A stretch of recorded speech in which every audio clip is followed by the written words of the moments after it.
Assalamualaikum warahmatullahi wabarakatuh. Ada yang bertanya, mengapa ada perbedaan dalam mengawali masuknya bulan suci Ramadan?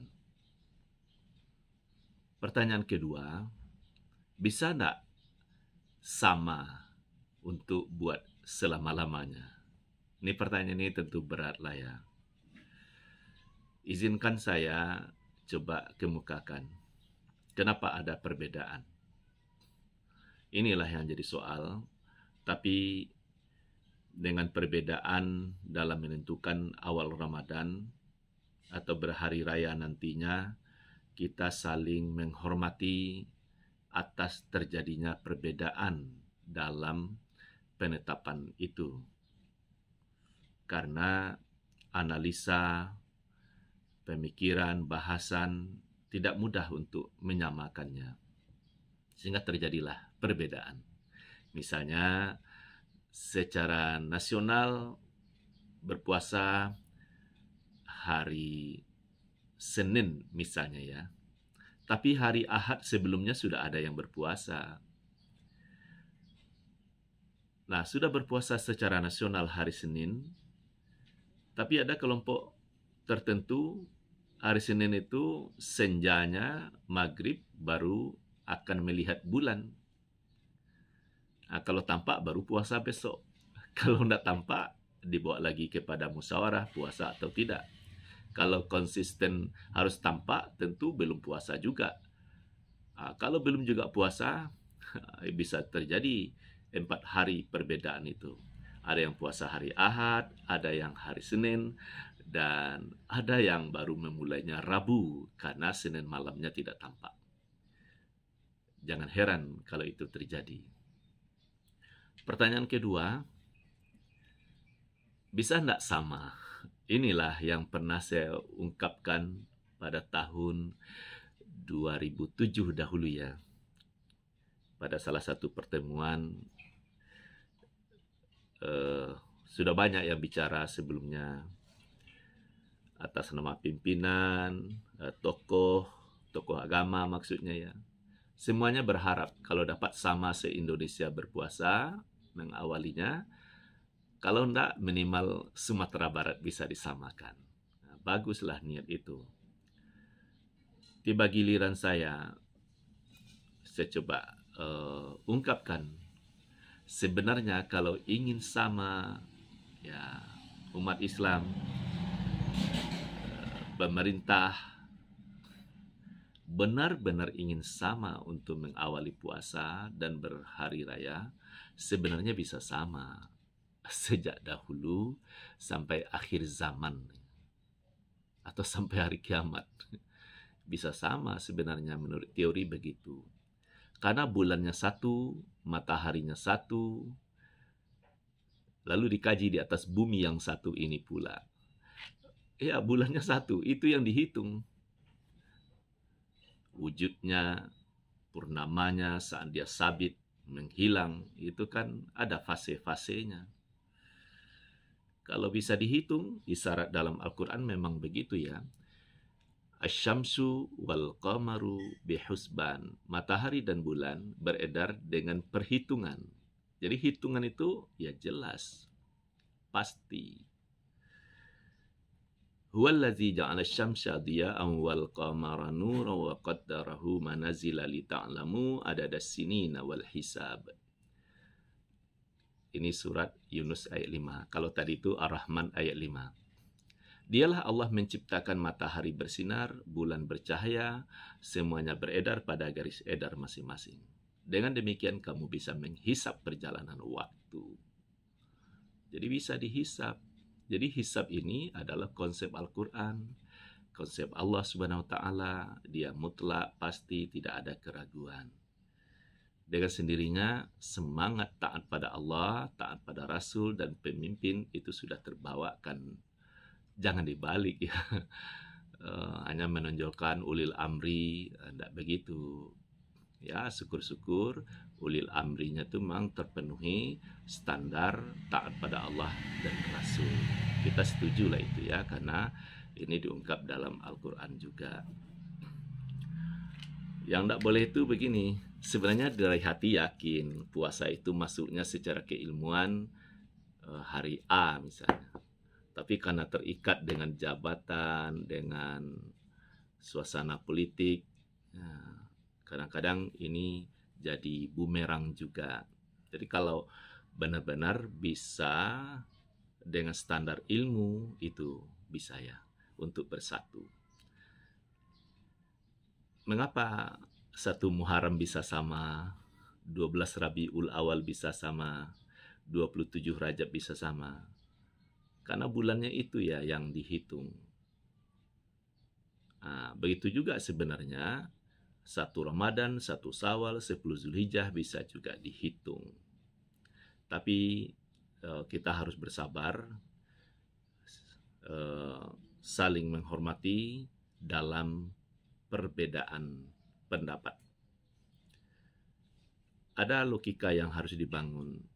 Orang yang berbeda dengan kita, ada yang duluan mengawali Ramadan, dia benar menurut ilmu yang dimilikinya. Lalu secara nasional misalnya hari B misalnya, ya diharapkan juga benar karena sesuai dengan ilmu yang berkembang. Tapi ada juga besoknya baru berpuasa. Ya, itu juga kita menghormati karena menurut keyakinannya begitu. Tapi izinkan saya memberi kata berdasarkan pengalaman, bulan itu atau bulan sabit atau hilal itu untuk wilayah Indonesia, termasuklah Sumatera Barat, dia baru tampak malam kedua. Malam kedua baru tampak. Kalau malam pertama dia halus, rendah, hanya beberapa menit, sedikit saja uap, apalagi awan, bulan sabit itu tidak tampak. Jangankan menampak bulan sabit yang halus, matahari saja hendak terbenam tertutup oleh awan. Bayangkan begitu. Jadi kalau ingin juga melihat bulan, lihatlah malam kedua, dia sudah tinggi dan agak besar. Ini yang pernah saya alami dulu. Waktu itu sudah berpuasa sehari, saya datangi lokasi tersebut, orang di sana masih makan minum. Senjanya, jalan senja ya, bondong-bondong ke tepi laut, melihat matahari terbenam, tentu juga menilihat bulan atau melihat bulan sabit. Apa yang terjadi? Begitu kita sudah puasa 1 hari, orang di sana baru melihat bulan, ternyata iya, bulan itu sudah tinggi 12 derajat lebih di atas ufuk.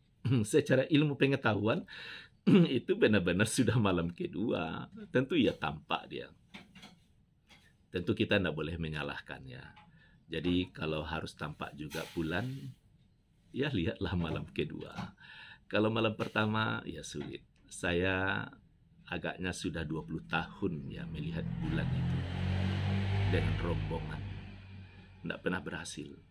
Pada 1 tahun ya beberapa tahun yang lalu, sebenarnya hilal itu sudah 8 derajat di atas ufuk. Hari cerah. Tapi apa yang terjadi? Yang hilal tidak juga tampak. Kenapa tidak tampak? Iya, awan yang menutup. Inilah kalau kita di daerah tropis, negeri yang elok, subur, banyak tambang emas dan lainnya ya dalam perut bumi ini, pohon-pohonnya rimbun, asal tidak ada kejahatan dalam penebangan pohon itu memang tidak urusan, tidak bidang saya. Tapi negeri kita yang elok ini ada sisi lemah. Kalau melihat bulan malam pertama amat sulit. Kalau ada yang mengaku melihat ya tidak pakai teleskop, saya pakai teleskop dengan rombongan, pakai teropong, tidak berhasil. Terus ada saya mengaku bisa melihat langsung malam pertama. Wah, tentu terang matanya luar biasa lah. Saya tidak mau pula mengatakan orang berbohong, tapi kan bisa dipahami lah. Kalau ingin juga melihat bulan malam pertama, pergilah ke Arab Saudi. Arab Saudi itu ya negerinya ya 20 derajat lebih ke belahan utara. Tidak lagi daerah tropis. Padang pasirnya luas. Jadi kalau saat matahari terbenam, ia mudah melihat hilal itu. Buktinya apa? Nabi puasanya 29 hari lebih banyak ketimbang 30 hari. Kenapa? Karena puasanya begitu 29 hari, hilal bulan sabit sudah tampak. Nah, tapi kalau kita di Indonesia sulit melihat hilal itu. Kalau sulit ya apa? Allah mudahkan. Inilah kiranya dengan menghitung atau dengan konsep hisab itu ada kemudahan. Buktinya apa? Kalau di Indonesia, Muhammadiyah jauh-jauh hari telah mengumumkan tanpa ada keraguan bahwa 1 Ramadan, 1 Syawal, 1 Zulhijjah, 9 Zulhijjah, dan 10 Zulhijjah sudah dimaklumatkan atau sudah diumumkan secara resmi. Ini agaknya bagus lah ya. Kita budayakan sehingga jauh-jauh hari umat Islam sudah tahu kapan puasa dimulai. Kapan berhari raya, lapangan mana yang hendak dipakai. Kalau khatibnya datang dari pusat atau dari negeri yang lain, kapan dia ambil tiket. Kira-kira seperti itu. Jadi bisa diagendakan karena Allah memberi isyarat kamu bisa menghitung.